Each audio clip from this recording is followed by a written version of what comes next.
everybody. How are we doing? Happy Thursday. Welcome to the Nova Wealth Show. I'm Amy Novakovich, certified financial planner and also co-founder of Nova Wealth Management. Follow us or like us on Facebook. Check out our, I don't know what this is. We got a pop-up going on here. Check out our podcast, The Nova Wealth Show, on iTunes as well. I have a special guest here. I'll get to him in just a minute. But we will be covering all about taxes today. It's been kind of craziness, because we have Corona and we have tax relief and we have the CARES Act and all kinds of different things going on. So we just want to catch you up today. And any questions you might have, please feel free to put them in the chat and I will get them over to Scott, which leads me to my guest. Thanks for being here. My pleasure. Thanks for having me. So Scott has been joining us, our team in our office. We've been partnering with him. So this really makes this easier for me because I always have tax things come up. So now I just go back to Scott's office and I say, Scott, I have a question. But he's a CPA. I'll let him kind of introduce himself. But why don't you tell him a little bit about you and go from there? Yeah. So my name's Scott Nelson. I'm a CPA. My practice is majority tax planning, the occasional audit or review, but mostly for financial statements, not auditing your tax returns.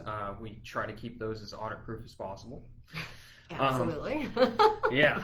So I've been lucky enough to join forces here with Nova. I have an office space here within their office. So for any of the Nova clients, you've got quick and easy access to tax questions. And it's been very helpful. Well, thank you. Yes. I try to be as helpful as possible. A little bit about me. Before I became an accountant, I was in the military for 10 years in the Air Force. Thank you again for your service. My pleasure. And then just Hey realized... guys, share this out if you're joining. I just wanted to let you know that you can share it out. Whoever's here. I can't see. This is all new. I don't know who's joining us, but there's people joining. Oh, hi, guys. all right. Yeah. Well, Yes. hello. And yeah, so now full-time accountant. I'm here. Probably way more interesting than being in the military. Oh yeah, and a lot more exciting. That's for sure. I'm sure. Yeah. Keeps you in shape. But it might not be as exciting. But I get to stay home more often, so True. that's a good That thing. is a good thing. It's a little more predictable. There you go. So That's good. yeah.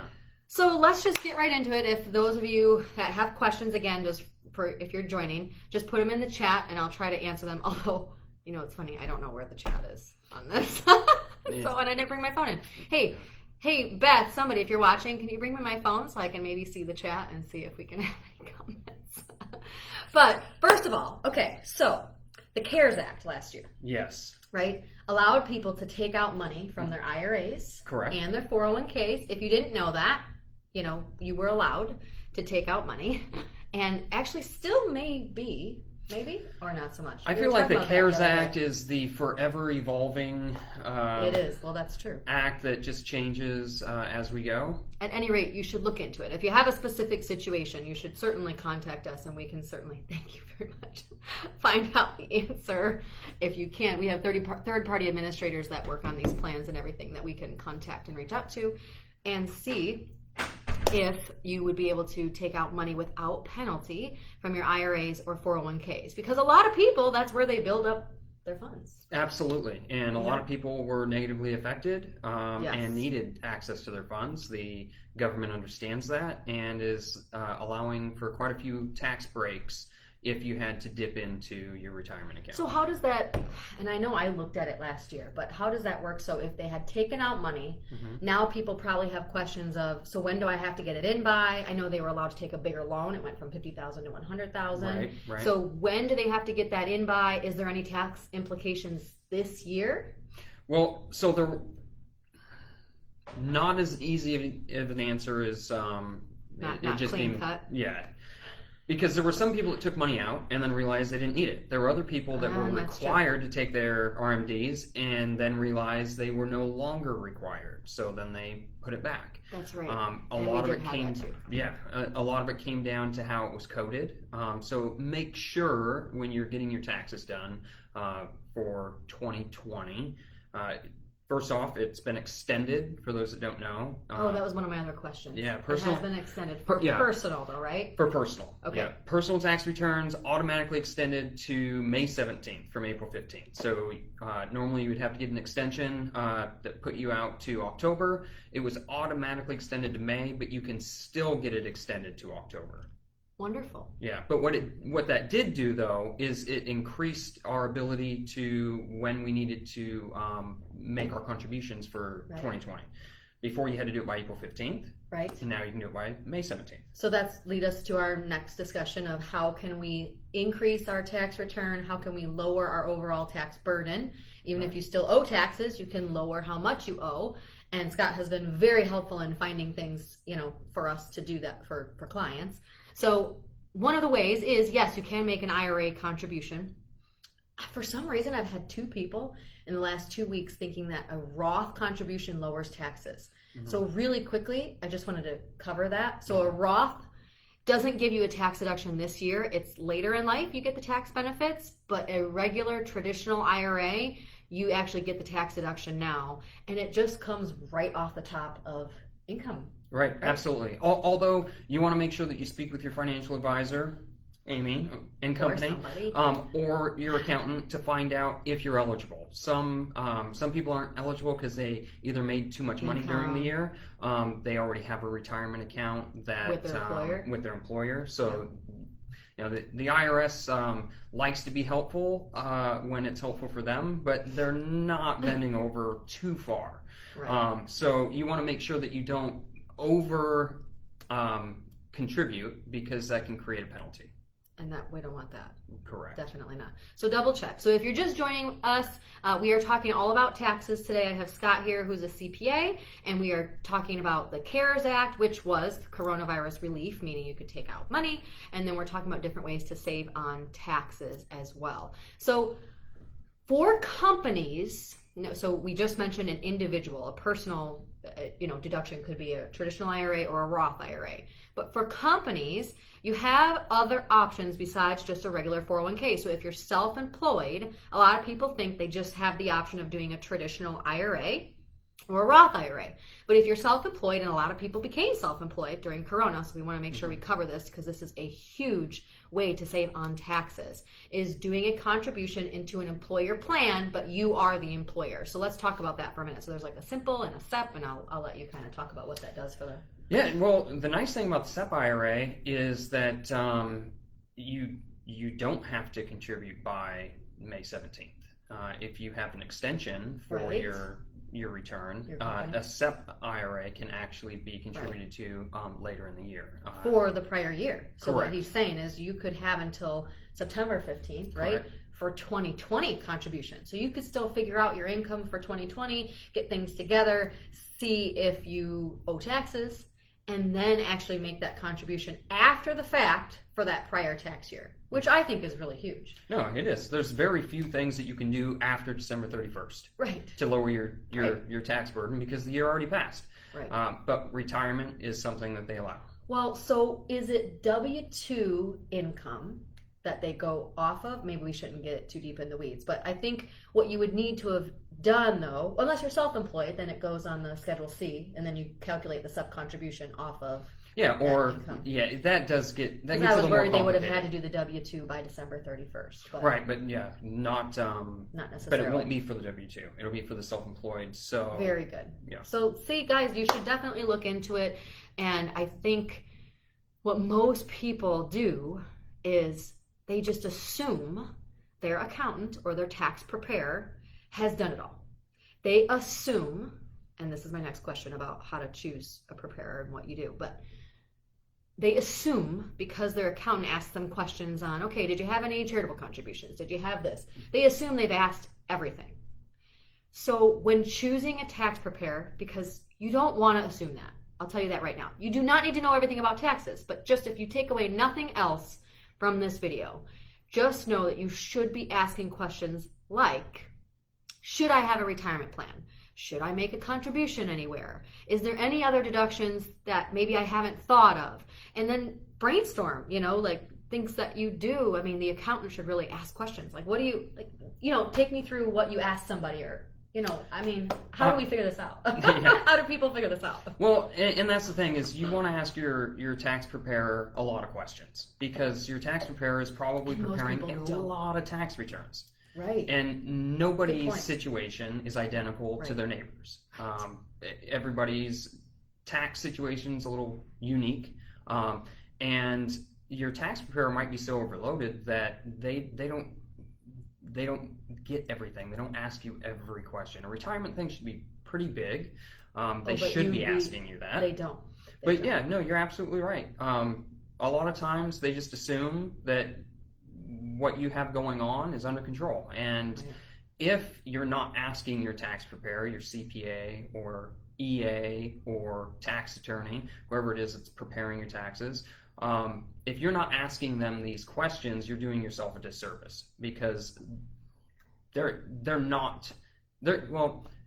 can miss things. They're human. And they're incredibly busy. So personally, I like it when my clients ask me a lot of questions, because then I know that they're concerned about their tax situation. Right. I'm There's always definitely looking... been things where you ask me. Of like, course. You know, like I tell you, okay, this person has this business, and then you'll ask me certain questions too. So the accountant or the tax preparer should be asking you questions. Absolutely. But I think your point is that there's just more questions. There's so much that goes into a tax return, and I feel like we've seen some this year that we know took 10 minutes to prepare. Yes, that's unfortunate. That's the other thing, is when you're choosing a tax preparer, make sure that they're reputable. I wouldn't go with anybody who wasn't, one of three designations: either a tax attorney, a CPA, or an EA. And an EA is an enrolled agent of the IRS. They work for the IRS, but they aren't working against you for the IRS. It's a professional credential. Much like a CPA, they just can't do audits and reviews for financial for companies. So don't go to the McDonald's of tax preparing. When is that appropriate though? Like, there are some people that ask me, when can I go to? I think it's USAA that does it for free for retirees, or not retirees, for anybody over the age of. Is it 65? I can't remember. Yeah, I'm not sure. There's different firms that will do it for free, or like, when should I go to H&R Block, or when should I use TurboTax? Do you have a clean cutoff? Yes. Okay. If you receive a single W-2, that's all you have going on. There's no need to go to a CPA and pay hundreds of dollars to get your tax return done. So if you work for a company that gives you a W-2. Right. And not if you're self-employed and you give yourself a W-2. No. Big if difference. you're self-employed, you should be using a professional, because there are so many things that go in. You have so many deductions that are available to you. You also have obligations that you're required to, you might have to fill out different forms, 940s, 941s for employment, for your employees, for yourself maybe. If your tax is an S-Corp, there are very, very specific rules so that you can keep that S-Corp designation. The IRS will come in and they can force an S-Corp to be a C-Corp for 5 years. You can't change for violating certain terms. If you go to somebody who does not understand very strongly the tax rules and laws, you can get yourself in trouble because they just don't know. So if all you have is a W-2, and I've had people come to me and they go, Scott, can you do my tax return? Sure, of course. What do we got? And they show up with a single W-2. That's it. I go, you don't need me. You don't need me. It's that's a TurboTax. Yeah, you could do, because I'll have people that have done their own taxes for years. And they say, okay, I'm kind of afraid. I've been doing this wrong, haven't I? And I look it over and I go, no, actually, this is just fine. All you have to do is plug in 6 different boxes. And that's totally fine. But then I also have people that will come to me and they've had somebody from H&R Block or Liberty Tax or something that's been doing their returns for 5 years. And they've been missing out. And they've been missing out. Or they get audited because it was done incorrectly for 5 years. Or like, even if you do we had a situation that we were working on, if you do just get a W-2 from a company, but you receive stock options or you receive RSUs or anything like that, then you need somebody who knows what they're doing. Because we ran into a huge situation where someone was being double taxed. So these types of things are how you can determine if you need to prepare or not. And for those of you just joining, this is the Nova Wealth Show. Check it out. This will be reposted if you just missed it, because we're wrapping up a little bit, but we'll repost this on the podcast on iTunes. But we're just talking all things taxes, and we're just getting into who needs a tax preparer, like a professional one, and who can use TurboTax, for instance. And so Scott was saying that if you just have a W-2, but I was trying to clarify that not if you're self-employed and you pay yourself a W-2, and also not if you just get a W-2, but then you also receive all this other fun stuff. You receive stock options and all this craziness. So you certainly have to have a very basic return. What about just having Social Security? What if they just only have Social Security? If they only have Social Security, then that's well, if you only have Social Security and you're using a CPA, which I still advise that you would do, your CPA is probably not going to charge you that much. I mean, right, that's true. We're usually billing either hourly or per return, and if somebody comes in, they're retired, all they have is Social Security, right? There's no need to charge that person. But because they're probably not going to itemize, they're going to take the standard deduction. Exactly. Right? So we're talking about 20 minutes worth of work. Okay. See, that's plus, good. Plus the questions. You know, there should be questions in there. There should be a sit down. Charitable contributions. Did Yes. you make any charitable contributions? Which Did did you they extend the deadline for 2020 charitable contributions, or no? That was still December 31st. No. That's still. Yeah, so just the extension for personal tax returns and just the extension for personal IRA contributions, just so we're clear. You can still do company retirement plan contributions, but that wasn't extended. That was just, if you normally file an extension, you get until September 15th. Right. But they didn't bump that out at all? Yet. No. Right, yeah. We don't know. The CARES Act is We'll the ever-changing act. Right. Okay, what else did I miss? Because see how we're already at 16 minutes? Yeah, see, I told absolutely. Scott 10 to 15 minutes. It but goes it's just fast. like, boom. What else didn't I ask? So I would also like to, I guess, add is that if you have an investment account, you need a professional tax preparer. Yeah. Because they have to put in the capital gains and right. Well, and there's always something like what we had just briefly talked about. Right. Somebody having stock options.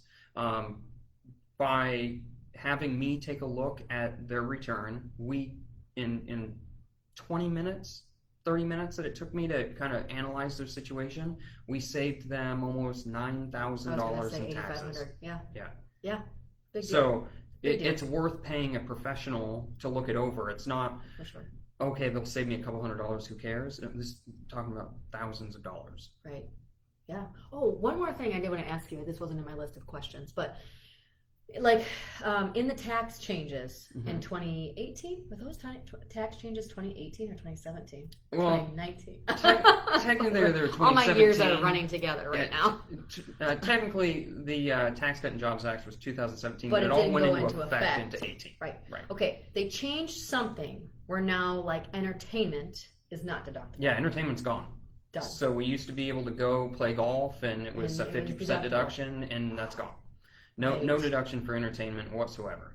So now this is where you need your tax professional to also get creative and help you categorize things. Right. Okay, so this is where you can, again, increase your return or decrease your tax liability by having somebody, a professional, go through your expenses and see if you've categorized them correctly. Because like you said, if a tax preparer is just flying through the return, they're going to take whatever you told them and say, okay, yep, this is deductible. Nope, not. Yes, it is. No, it's not.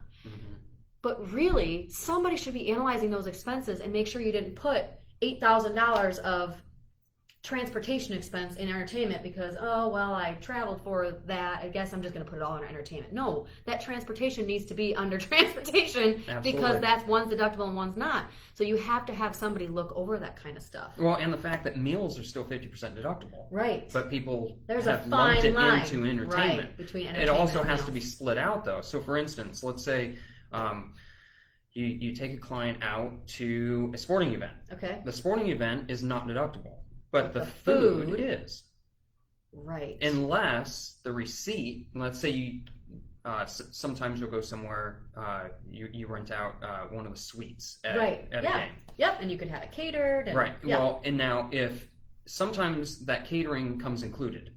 If it comes included and it's not split and the receipt isn't split, right, the food's no longer deductible. Oh, give me a break. So it's important you go into these sort of situations knowing. That way you can go, okay, no. we need 2 different bills. We need one bill for the venue and one bill for the food. That is very important. Yeah, because some of those things can really, I mean, if you're going out and you're spending, I'm $100, starting to think might whether not be I that knew big of this a or deal. not. Yeah. Yeah. But sometimes it's, some companies are spending thousands of dollars. I'm talking about small companies because that's Right, how you right. get your clients. No, of course. Yeah, small companies do probably, I don't know, if I wouldn't say more, but on a percentage, like you said, that's how we network, that's how Yeah. you get clients. Yeah, definitely. So if you guys found value in this, obviously share it out. Please comment, any questions that you have. I'm happy to pass them on to Scott and see if we can help. But anything else you want to add? I don't think so. I don't think so. I think I probably missed a question somewhere. I I think emailed him you the asked- questions this morning, and I you- should have printed them. you asked about the Secure Act as Oh, well. yes. Well, that was 2 years ago. Right. So Corona, the CARES Act kind of overshadowed the Secures Act. But the reason why, thank you for bringing that up. The reason why I wanted to revisit that is because last year, RMDs, required minimum distributions on IRAs, were not required. Mm-hmm. But then the year before, they changed the age from 70 and a half to 72. Mm-hmm. So now, if you turned 72 last year and you didn't have to take one your first year, and now you're 73 and you're just kind of like, What am I doing? what am I doing? You have to take one. Yes. Yes. Like, so the Secure Act made a lot of changes, It did. and then the CARES Act came in, and it was like, so now they're kind of clashing. Well, and on top of that, in the Secure Act, sometimes people inherit a retirement account, and before Yes. you could inherit, let's say your parents' 401k, Right. and you You can received stretch it out. You can stretch it forever. Yep. You got to stretch it for your life. You can't do Right. that anymore. No. It has to be taken 10 out years. within 10 years. Well, there are some exceptions. If it was your Okay. spouse, you Okay. don't have to. Good. It runs with you. There are also some exceptions for children. If you're a minor when you receive it, Very that good. 10 years doesn't apply at the time that you receive it. I think like disability. Yeah, there's a There's some few different. exceptions. If you Yes. have one of these retirement accounts that you inherited, you should speak with your financial advisor, because there's also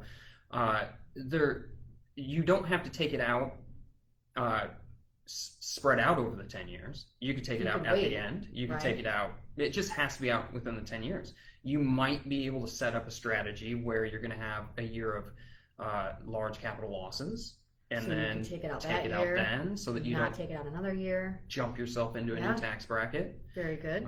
If you're going to make, that you're going to be making charitable contributions very large in one year, that might be the You year can to do it. So if somebody inherited an IRA before the Secures Act, though, are they now on the 10-year clock? Do you know, or do they get grandfathered in? Because I Well, don't know the answer to that. There's shades of gray. Okay. Maybe we leave it at that. Yeah, that's going to be a specific question for the individual, because okay. there's going to be a For lot your of different things, situation. because there's also rules that if you were less than 10 years younger Oh, than yeah. the person that you received it from, Right. it can be stretched. Mhm. So it's not a one size fits all answer. But they're trying to increase tax revenues, is what they're ultimately trying to do. Yes. So they're certainly going to harp down on this stuff. So if you have inherited a retirement account, no matter what, you should speak to your financial planner or your accountant for sure. Or both. And or both. Yes. Don't just assume that everything's fine and everything's being taken care of, because that is one area where the IRS more than likely will be harping down, because it's a newer rule and it's where they're going to get a lot more tax revenue for sure. Right. Thank you for reminding me of that. I appreciate it. All right, guys, if you have anything else, please reach out to us. Let us know. And we'll be here. I think we're going to try to do these monthly again, because for those of you that have watched in the past, we haven't done this in a while. So we'll try to do these monthly. But if you have any questions, I can pass them on to Scott. Let us know, and we will reach out to you. Thank you so much. Have an awesome day. I think I ended over here.